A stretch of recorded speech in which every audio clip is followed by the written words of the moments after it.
All right, we are recording. Des Dobreva, is that how you say it? Yes. Nailed it. Nice job. Thanks. Seriously. New Zealand accent and everything. I'm really excited to have you on this show. Thank you for coming.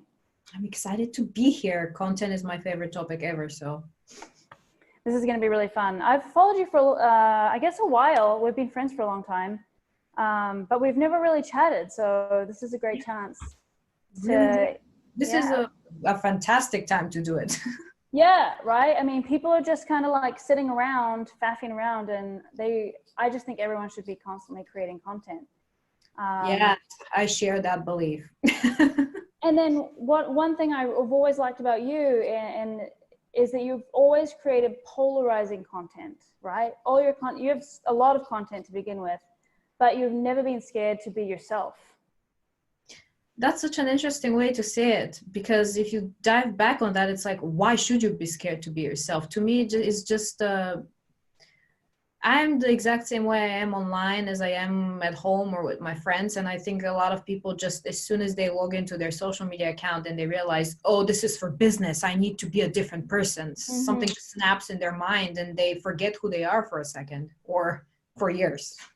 For years, yeah, they want to pretend that there's somebody else, and you know, that's something I really admire about you. You've never, at least to me, it's never seemed like you're pretending. You're just, this is the person, these are your opinions, and if you don't like it, fuck off. The door's there. Yeah, exactly. You can go follow somebody else. Is there something that, like, how did I want to ask you how you got like that, but that's kind of like how you became yourself, which is not a real question. Well, it kind of is, really, because I wasn't always that person, so it kind of is a relevant question, I guess. Yeah, so tell me more about that. I think a lot of people have some sort of a milestone where, because I mean, how many of us grow up being exactly the person that we're supposed to be and stay that person throughout our lives? Come on, that's not very real. And for me, I was born in a country where individuality and just rebelliousness, is that a word? I think so. And all of those things are not exactly encouraged. I mean, we are barely a democracy, if you ask me. I come from Bulgaria. Don't get, like, for everybody Bulgarian listening, I'm not hating on my country. I'm just spitting out some truth. So growing up there, I was, imagine the exact opposite of this. That's who I was. And then I think as soon as I left when I was 22, I'm just kidding, I'm 18 now. I'm totally not 29 years old. When I was 22, I left and I slowly started experiencing other places and other people. And they started telling me, wow, like you don't look, your look, the way you look doesn't represent your personality. I used to be a blonde Barbie doll wearing pink lipsticks and everything. And I was like, what do you mean? Like, I thought I looked great. That's how everybody in Bulgaria looks. Everybody wants to be blonde and cute and humble and shy. And they were like, yeah, that's not who you are.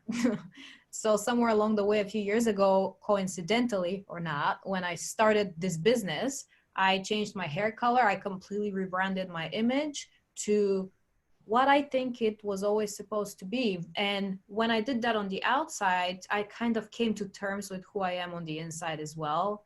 And so ever since the beginning of my business, I just haven't really been afraid to be who I am, as you said.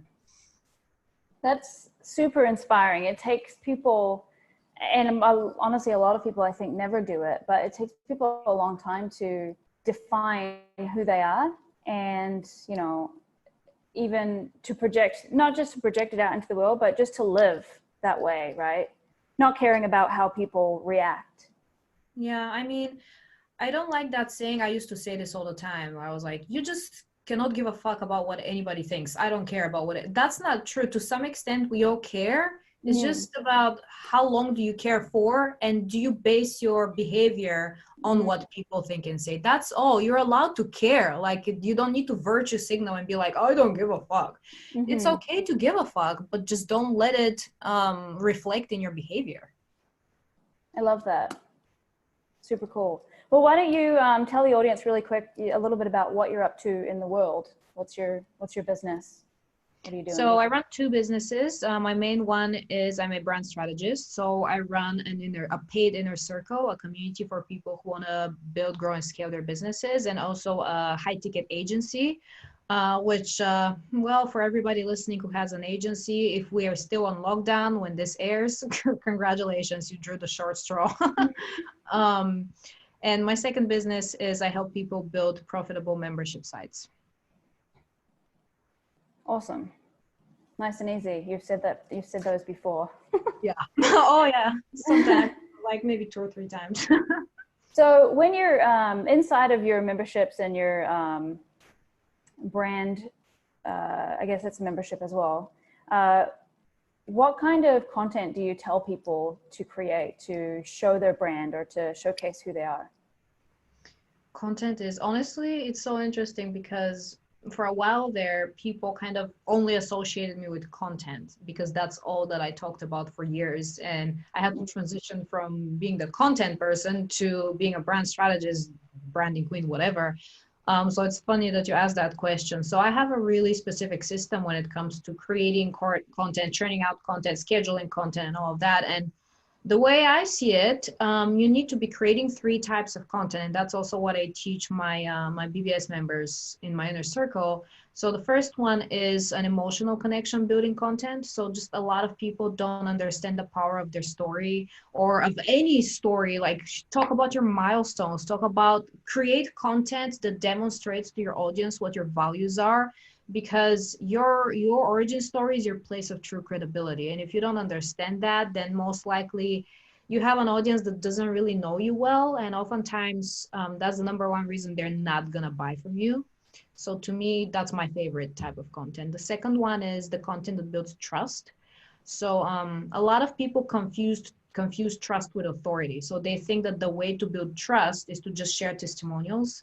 But actually, the way you build trust is by showing people that you are legit, that you're credible in your area of expertise. So for me, building trust means sharing very, very in-depth and specific value, not just me going, oh, branding is the foundation of your business. That's my advice today. Like that's not anything, you can read that in a free blog post. But if I were to say, here is 23 tips on building a powerful personal brand, then that's something different. And the third type of content is authority building. So this is where you share case studies, testimonials.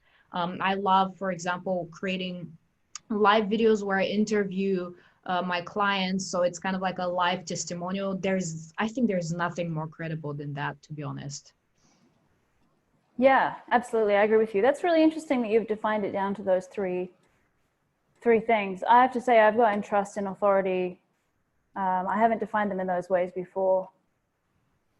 Super cool. That took a while. I think it took me like 2 years to realize that. Yeah. So you post a lot of polarizing content too. Where does that come from? Well, honestly, I think there's this switch that flips in your mind. It's somewhere throughout your business, if you allow it to, where every single thing you see, you read about, you hear, you can turn it into a piece of content. And if you are not afraid to share your opinions, you can turn it into a piece of polarizing content. So that switch flipped for me maybe 2 years ago or 2.5 years ago, when I made my first controversial post, which I never would have thought that's controversial. That's more like 4 years ago. I'm realizing I'm really old. So that's when that attack happened in Paris on Charlie Hebdo. And all I did was I said that I stand for free speech, and that I believe that free speech is not, I believe in free speech except when I'm offended, right? Free speech is free speech. Everybody has the right to an opinion. And I was attacked by hundreds of people. I lived in Denmark at a time doing my master's degree, so a bunch of Danish people, a lot of people from my home country. And I was like, oh my God, this is awesome. And that's when I realized the most intelligent conversations happen when you do create polarizing content. Because of course you're going to get some trolls and just some lunatics and morons, but a lot of people who respect you will not only not lose respect for you for having difference of opinion, but they will come at you with an intelligent argument, and sometimes even you will end up expanding your mind, not just them. So that's partly why I love polarizing content so much. It just opens up people's minds instead of just turning everybody into a robot with the same regurgitated crap. Mm-hmm. How do you think people can stop themselves from being, I mean, obviously one of the byproducts of polarizing content is you're going to get people that don't like you. So how do people stop being worried that people won't like them? Well, it's a simple realization if you think about it. Name one leader in the history of the universe that was not a polarizing figure, like was not loved and hated at the same time. It's impossible. So I think it boils down to people understanding what being polarizing really is and why people dislike you because of that. If somebody hates you, unfriends you, blocks you, speaks out against you because you shared an opinion they don't agree with, then really who is the person who should not be respected in that case? It's not you, it's them, right? And they never should have been in your life in the first place. So for me, whenever somebody leaves my space because of a polarizing post on social media, I'm really happy because now a space has opened up for somebody who shares my values, who is a potential client or a potential business partner. And let's not forget, you're running a business. Mm-hmm. Your goal is not to be liked. Your goal is to, number one, help people. Number two, make money. And polarizing content spreads your message to a larger number of people, aka you can help more and make more money. So honestly, it's a win-win-win.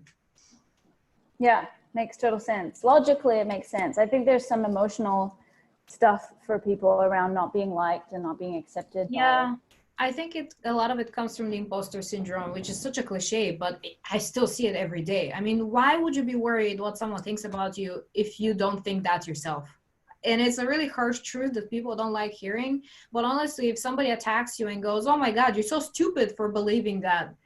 God, I don't know, what do people believe these days? That 5G is radiation poisoning or whatever. Yeah. If somebody comes at you and says that you're stupid because you believe some conspiracy theory, then on some level you think it yourself if you get offended, because being offended is a choice.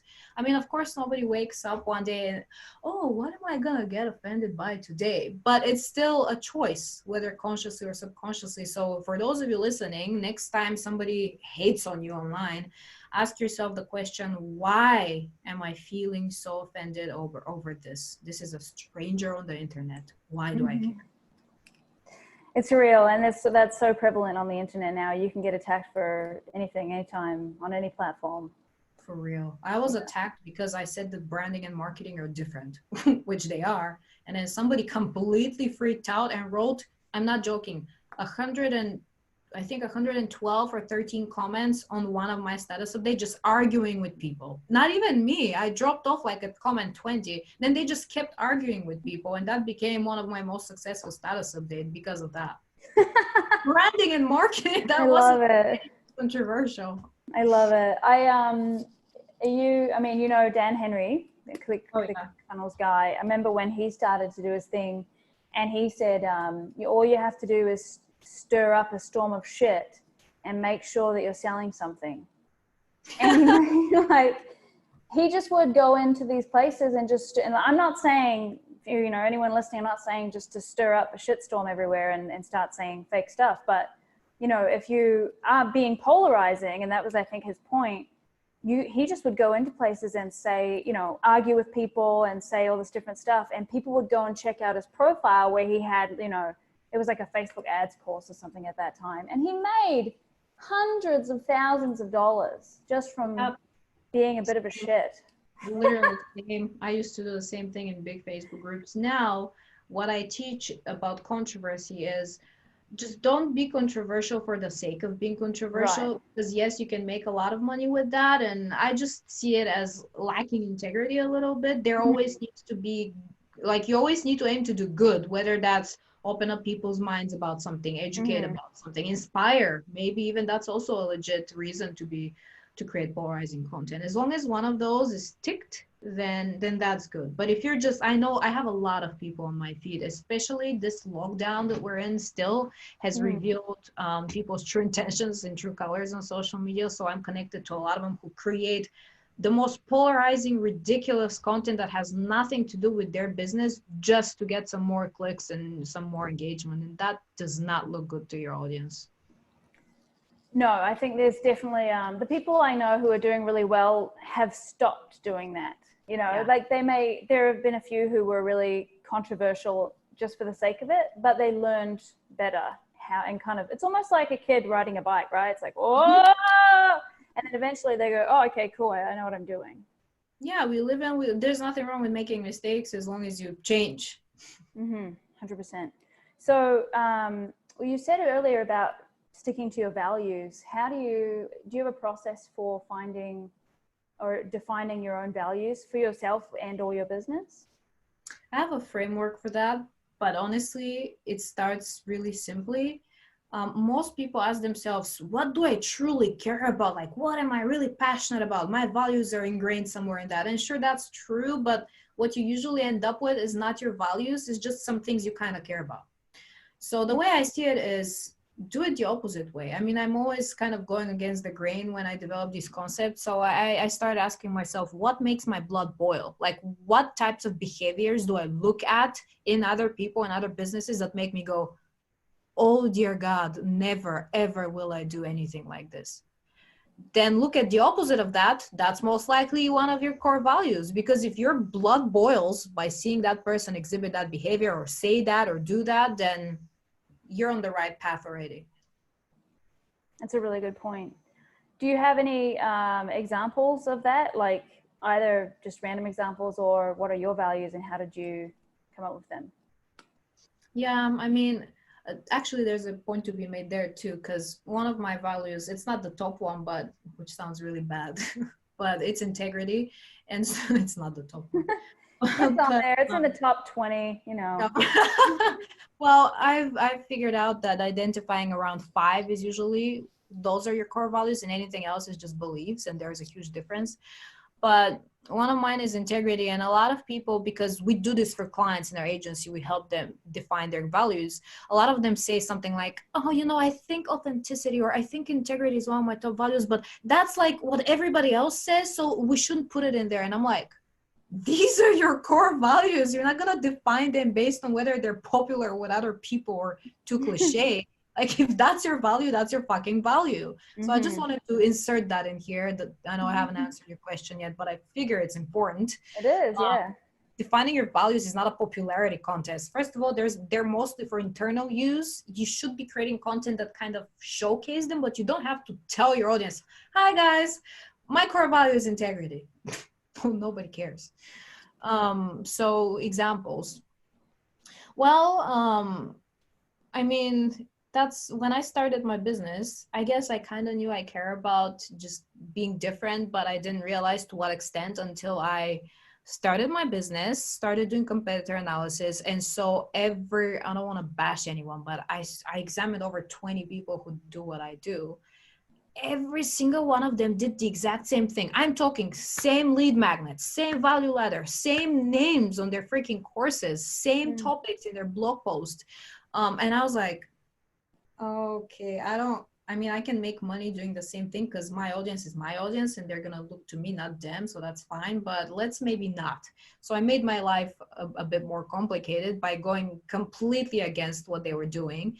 So that's when I started diving really deep into things like the neuroscience behind business and branding, which nobody else was talking about at the time. This was like 3 years ago. The psychology behind branding, like these deep hidden concepts that nobody talked about. And I mean, soon enough, people adapted and started copying that, which is great, I think, because the more we talk about this, the better.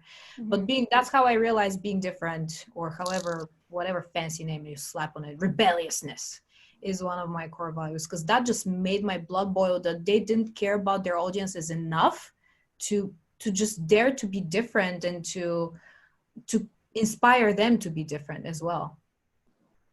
Yeah, that makes total sense. So that kind of leads me to I want to know, like, how do people, if there are lots of people in their I guess there are a lot of competitors who are doing the same thing, and even the values might be similar, how do you set yourself apart from a branding perspective from all these other people?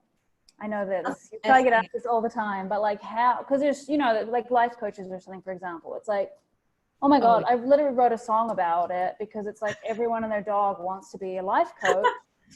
And there's coaches, coaching coaches, coaching coaches. Like, always. how do you, and you don't have to use that as an example, but how would you set yourself apart in that environment? I mean, whatever you want to call it, I call it a unique differentiator. You can call it unique value proposition, unique USP. It's honestly all the same thing with a fancy name, because we want to be so unique and different when we explain it to our people.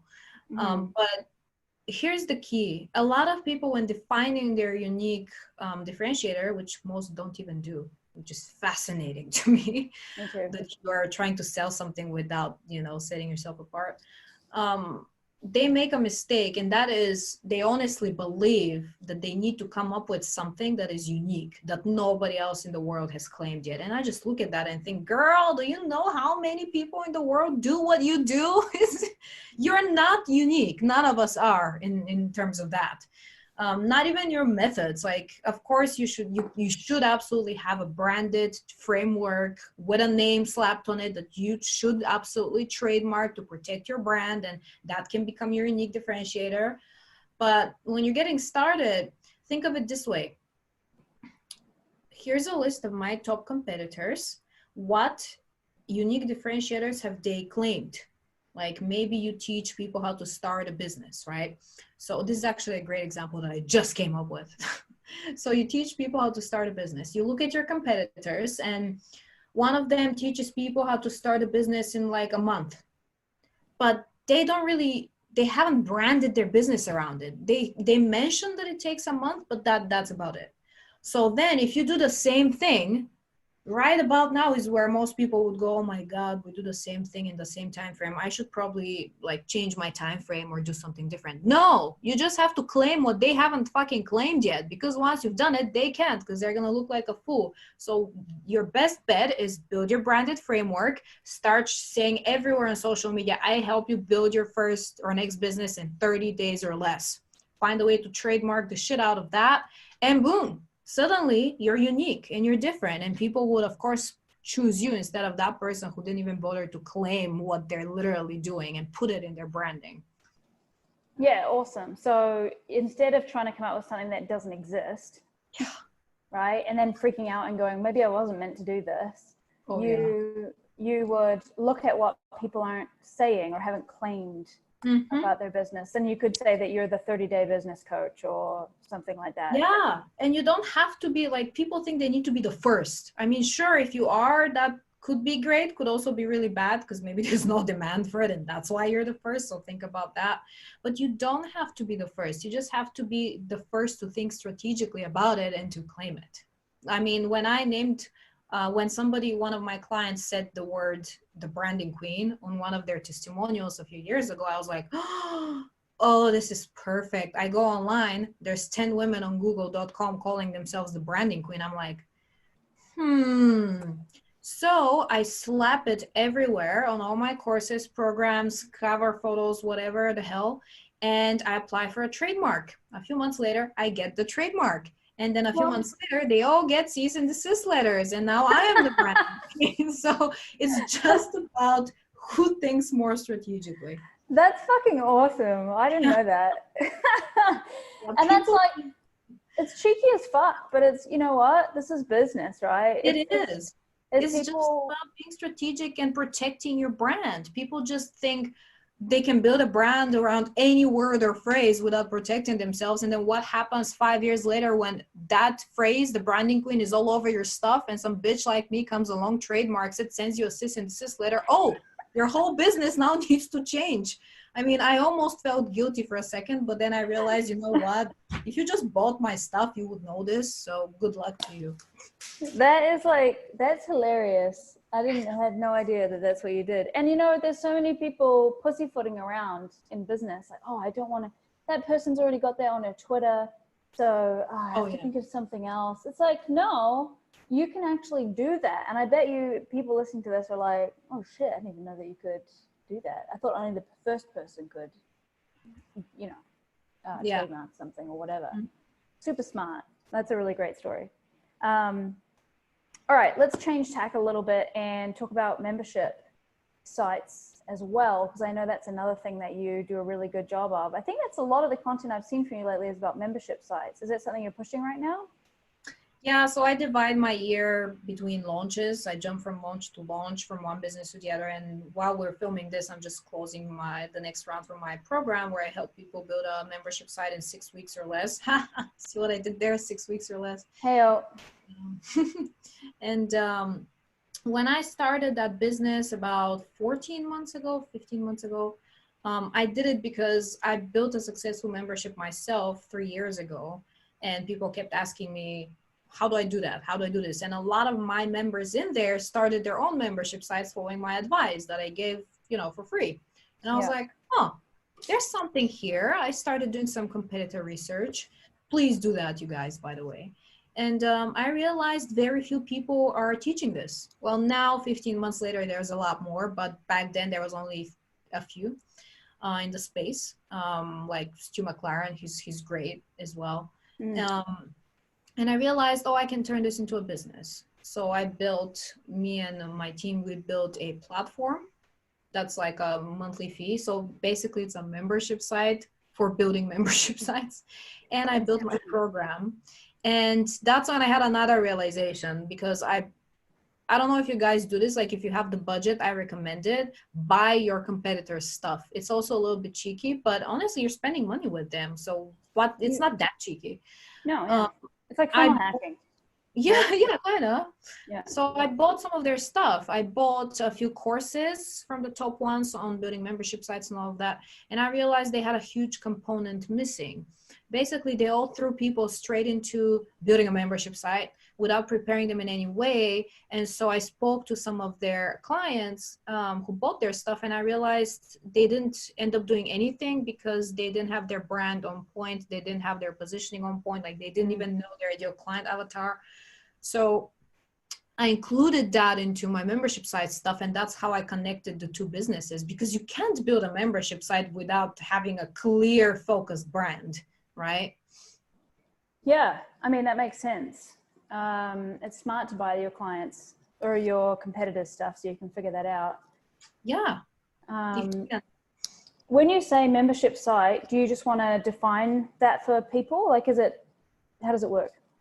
So I think a lot of people think that a membership site needs to be this big, massive thing, which is kind of what I run. So I run a community. So it's actually a community where I am in a role of a facilitator, helping them build relationships between each other and not just with me. That's the definition of a community.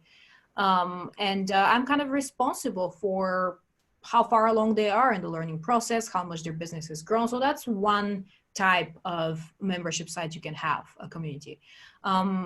That's not all though. Like if you Google, I think it's called Reflection Yoga. So that's a membership site that's like $10 a month or $15 a month. I call these subscription sites. So all you do is you give people access to a content library, maybe throw a few, maybe you have one group call a month or something, but the focus is on the content, not on the relationships and the experience. So that's why the price is so low. So these are the two main types. Most people that I work with, probably 90%, if not more, choose to build a community just because I work with people who see themselves as leaders and all of that. But some of them have built subscription sites too. And if you have the audience for it, because they rely largely on quantity and on ads, then they can be really successful too. So a membership site with community versus just a recurring subscription for some sort of repeated service? Yeah, in both cases you get paid monthly, but with a subscription site you just do a lot less. You just give them all you need to do with a subscription site is create content monthly, drip feed it to them, and that's all that they're paying for. Yeah, that makes sense. And it's really good. I mean, obviously recurring subscriptions are the best way to get money, right? Oh my God, it's one of the first things I created in my business when I started it, my first community BBS. And ever since then, I've been really thankful to myself, even though at the time I had no fucking idea what I was doing. I didn't think about recurring revenue. I just wanted to create like a safe space for entrepreneurs. But I'm so thankful to myself because especially now with this coronavirus shit and this lockdown, a lot of people are struggling. And recurring income is what has saved many of us from, going bankrupt and helped us thrive instead of just barely holding on to survive. Yeah, that makes total sense. And for getting people into your membership site, or if you're launching one, or if you've got one that's already going, do you have to do launches regularly, or can you just have content kind of bring people in randomly? You can do it in an evergreen way for sure. I've done both. So I started with a closed community, which means I only opened it twice a year at the time, which was kind of stupid, very ambitious. It worked out for me, but doesn't work out usually in the very beginning. I suggest starting up with an open site where people can join anytime. So I always have done it with launches, but technically, if you run ads, you can just have people coming in on a consistent basis. If you're not running ads though, and if you just want to build it organically, it's kind of tough to do it that way because it messes with other launches that you have, other products you want to promote. So you're always running back and forth between, oh, my membership site is always open, so maybe I should promote that this month. Oh, but I'm launching this program. I don't know what to focus on. So I suggest start with an open one, get as many people as you can. Once you're happy with how many people you have, close it, focus on retaining them. Retention is way more important than launching for membership sites because it's about staying profitable. That's what recurring income is. And then once you're happy, they're happy, you know that they're going to stay for a while, start opening it up and closing it at specific times of the year. That also will build up the exclusivity of it. Totally. All right, so let me ask you a couple of things here. For 2020, I know we're in lockdown. There's a few uncertainties going on. What are you most excited about, and what are you most worried about? Oh, that's awesome. Ooh, okay. I didn't give you any advance warning. Sorry. No, that's put you on the great. spot. Oh, I love that. So do you mean business-wise or just in general? Anything in general? Yeah. Oh, I will be most excited about traveling again when I can do that because I've had to cancel multiple trips and my life is pretty much traveling. Like I'm always going I'm based in Edinburgh right now, but cool. I love traveling and I do it all the time. And I also have like a cruise planned for this year and I don't see that happening. So that's what I'm most excited about whenever that shit is over. What I'm most worried about is, honestly, I'm kind of worried about some of my clients because I don't really work with, I have worked with physical businesses, but mostly I work with online service-based ones. I am kind of worried that in case some of them don't choose to adapt to the environment, because look at what's happening in the world. This is going to last for a while. Some businesses are allowed to reopen, but honestly, it's going to take until the end of the year until things are functioning, not even normally. It's a new normal, as everybody calls it. So we need to adapt, and I hate that word, pivot, as business. Seriously, everyone's saying it. Yeah. And I'm just afraid for some of my clients. I'm hoping that, they take advice because, oftentimes you've been doing something the same way for years and you're kind of resistant when people tell you, oh, this needs to change, because to them it's like, if it ain't broke, why change it? But the point is, it will be broke because times are changing. So if anybody listening can somehow relate to that, if you're way too stubborn for your own good, especially in business, then take advice from your mentors who know better. Makes sense. What types of content do you usually prefer to put out, and which ones do you consume? I love putting out videos. That's my number one thing. Right now, I am on a Facebook ban. I cannot live stream for another 20 days because I posted a Hitler meme. Who would have known? 20 days? It was 30. It's just 20 Holy left. shit. It's painful because I'm all about live streaming. I'm not a fan of pre-recorded videos. I can do them, but it's just so much involved. And my audience, the number one thing they love consuming from me is live videos too, because that's the only place where I've told them they can pick my brain for free. Once the video is over, that's done. And you cannot message me or anything like that. But I'm a huge hypocrite because I don't actually like consuming videos from people, like from my audience, from people I follow. I'm a control freak. And when you consume a video, it's not at your own pace. I'm the same. fast, I'm the right? exact same. Yeah, I'm the exact Yeah. same. I love doing videos. I need to see a transcription or I'm not. Yes. Yeah. Yeah, I read so many books and I watch documentaries and stuff, but the whole time when I'm watching it, when there's like a slow moment, I'm just sitting in front of the screen being, fucker. Yeah, I totally get it. Would you have any business books that you'd recommend people to read? Ooh, actually, my friend Carla did a training in my community a few days ago and recommended a book I really like called, I think it's Fanatical Prospecting. Is it Fanatic? One of those two, Prospecting. That is a really, really good book that you Okay. should read. Don't ask me for the name of the author because I'm really bad with names. Um, let's see, what else? I'm writing that one down. I've never heard of it. Really? Oh, I mean, it's because it's not, I don't like recommending super popular books like, oh, just go and read Russell Brunson's latest book because, and I mean, Russell Brunson's books, fairness, are good. They're not, I wouldn't say they're bad. I actually learned a lot from the first one. Yeah. It's just one of those things where you've probably seen that recommendation 1,000 times already. So why would I? 100%. Yeah, but Fanatic Prospecting is really good. There was one called Never Lose a Customer Again. That's also pretty good. Business. I've been reading. Clear value prop there. I've been reading lots of fiction lately, so I'm kind of like, I find you've got to read fiction sometimes to break it up. 100%. Of course, if you haven't read Breakthrough Advertising, then it may be super expensive, but honestly, that is so worth it. And this is not exactly business, and I know he's kind of a controversial guy, but I really like Jordan Peterson for some of what he says and does, and I like his 12 Rules of Life book. I read it, all of it. It's long. I've got that at home. It's quite good. A lot of people hate it, but honestly, why would you love or hate a book? Just take it for what it is. It's information. Information is just that. Don't put your bias on it. Just use it however you can.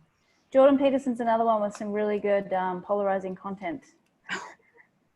Yeah, I bought a course from him that I'm just now realizing I never opened. It was about the whole personality typing thing that I fully don't believe in. But I was like, it's Jordan Peterson. This is the power of branding. The only person who would ever convince me to spend money on something like that is Jordan Peterson. Interesting. What fiction books have you been reading then? So I really love dystopian novels. That's like my number one thing. Yeah. And it's such a cliche, but because we're still in a lockdown, I've been reading 1984. Oh yeah. I read Brave New World again. I feel like I'm in whatever this crazy world is right now. Some kind of authoritarian regime. And I've been reading this series, which I'm almost ashamed to say, but it's called The Shatter Me. I think it's like 7 books. It's this author, Tahereh Mafi. Was it Israeli or something? She's Shatter Me? Yeah, so I think that's the name of the series. I'm not sure, but if you type that, you'll find all of them. The last one just came out, and it's also a dystopian novel about a young female whose job is to kind of, I guess, save the world. But I love novels that position us in a world, like let's say hundreds of years from now, when we've kind of destroyed everything, because that's exactly what we're on the verge of doing right now. And basically, how do we now deal with this? And how do we control people better? So it's interesting to me to read about that. That is super interesting. I'm going to look those up. All right. Final thing. If someone is at a stage of business where they are cruising along, things are okay, they're fine, it's nothing special, a little bit vanilla, everything's meh. What's your advice to them? Change everything. No, I'm kidding.